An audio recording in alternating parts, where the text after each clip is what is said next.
πλάτη της μάνας μου, το χάδι το νιώσα στη φαντασία μου. Μα στην πραγματικότητα ήταν το χέρι της θείας μου. Τα μάτια της αδελφής μου κοίταγα, έβλεπα φόβο.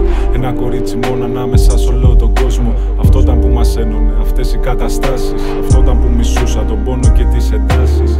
Είχα τη θέληση μέσα μου για να ζήσω, τη ζωή να γνωρίσω και τα φτερά μου να ανοίξω. Ήθελα όνειρα να πραγματοποιήσω κι ας πήγαινα στο σχολείο με παπούτσια από το Χρήστο.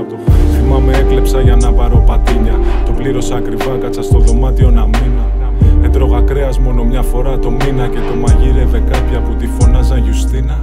Έτσι απλά συνέχισα να μεγαλώνω. Έψαχνα που ανήκω και τι είναι αυτό που βιώνω. Έπαιζα μπάλα όλη μέρα στο δρόμο γιατί ήθελα να ξεφύγω και μου δίνα λίγο χρόνο.